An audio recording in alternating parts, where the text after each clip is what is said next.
ओम गुरुवे नमः। प्यारे हरिभक्तों, अब जो मैं विषय ले रहा हूँ यह इतना सुंदर विषय है कि आप इसको अगर सुनेंगे तो आपको एक बहुत ही महत्वपूर्ण जानकारी प्राप्त होगी। आपने श्री कृष्ण के बड़े भाई बलराम जी का नाम सुना है और अब इसमें हम आज जो वीडियो में बता रहे हैं आपको ये बतलाने की कोशिश है कि बलराम जी का विवाह किस प्रकार हुआ। अब बलराम जी का जो विवाह हुआ वो रेवत नाम के जो एक राजा थे उनकी पुत्री का नाम रेवती था और रेवती के साथ जो है भगवान बलराम जी का भी विवाह संपन्न हुआ। और ये विवाह जो हुआ था ये द्वारिका में हुआ था। कहाँ हुआ? द्वारिका में। अब जो रेवती बलराम जी की जो पत्नी थी वो जो पैदा हुई थी वो सतयुग में पैदा हुई थी। अब देखो कितनी विचित्र बात है। बलराम जी द्वापर युग में पृथ्वी पर आए और रेवती सतयुग में पैदा हुई और इनका विवाह कैसे हो गया ये कोई मन ग्रंथ कथा नहीं है, ये वास्तविकता है।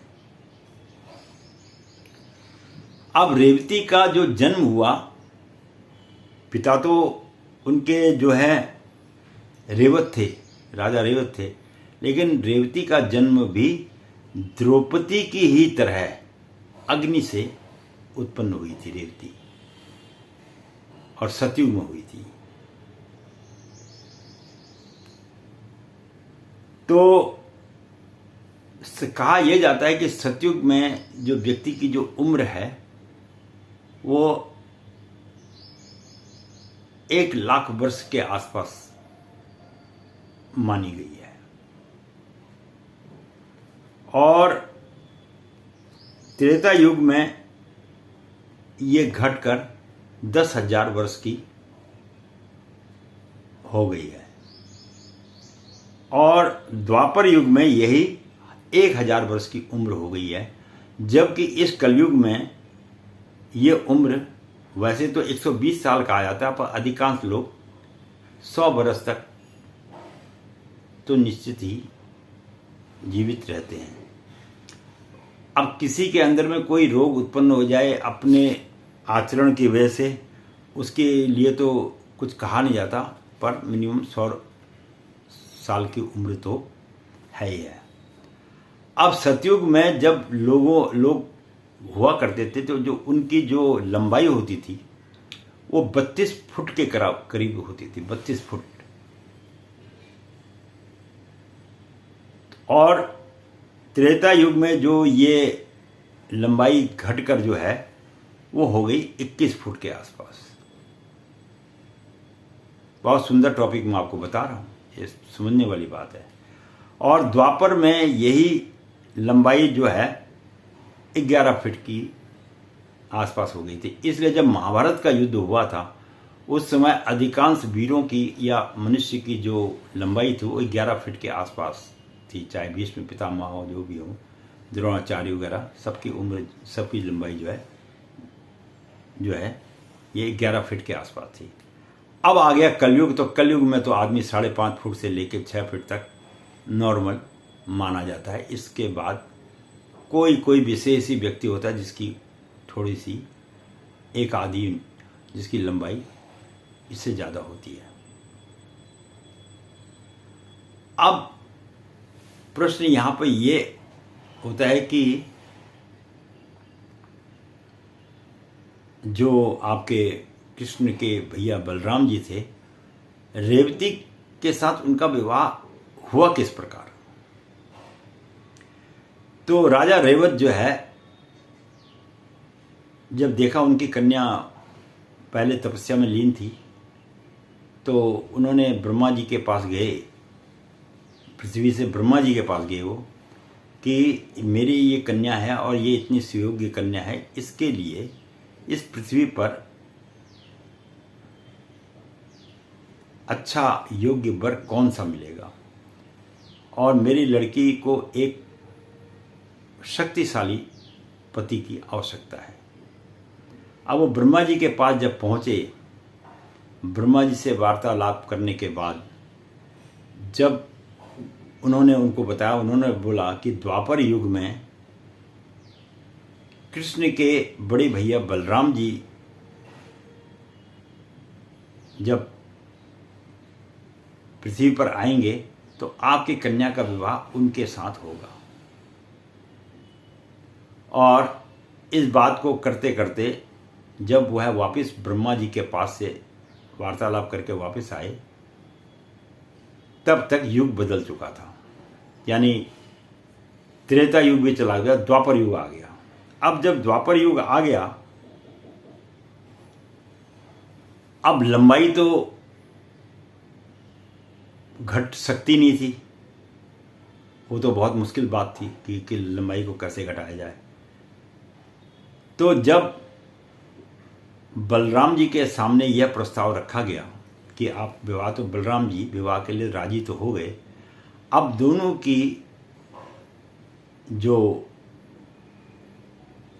हाइट थी, यानी लंबाई थी, वो बराबर ना होने के कारण जो है ऊपर नीचे हो रही थी।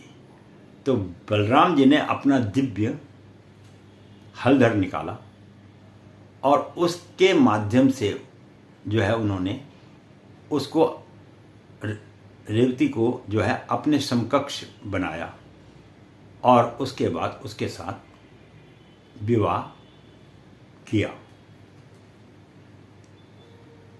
अब बाद में बलराम जी ने जो है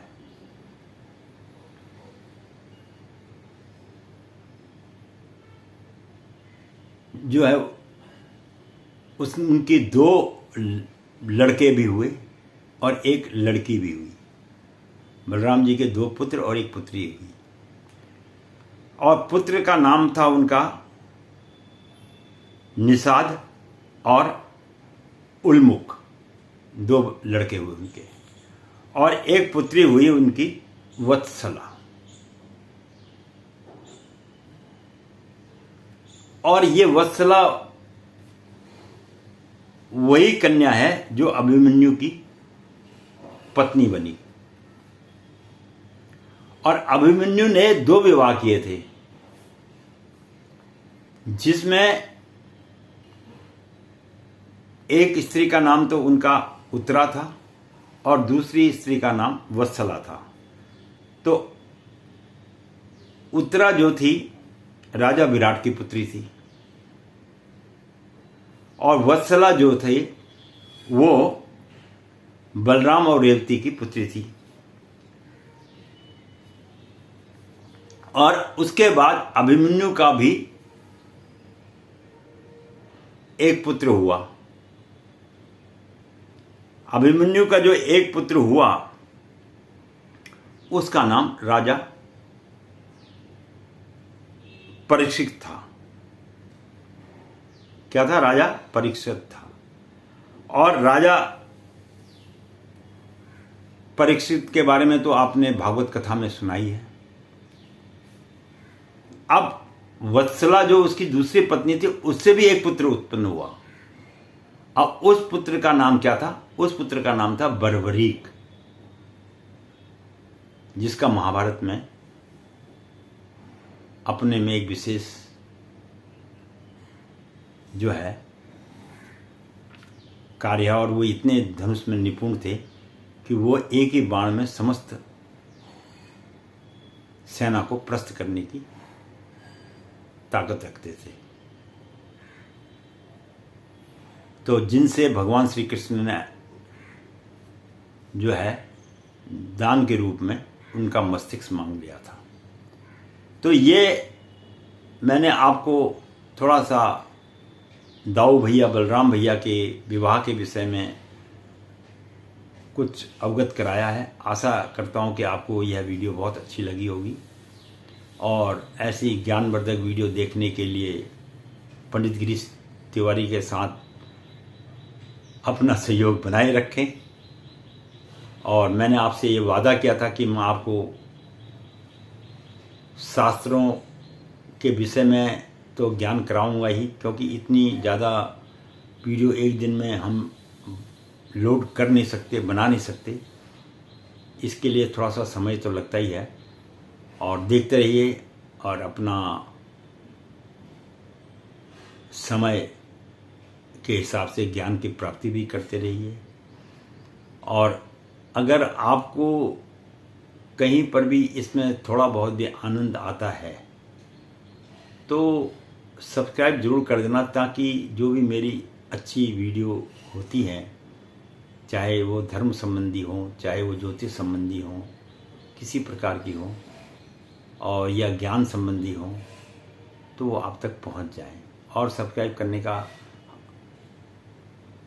मकसद यही होता है कि वो आप तक पहुंच जाती है। बाकी आप लोगों की मर्जी है। जिसने धर्म संबंधी बातें और ज्योतिष संबंधी बातों का ज्ञान प्राप्त करना हो तो वो सब्सक्राइब जरूर करें।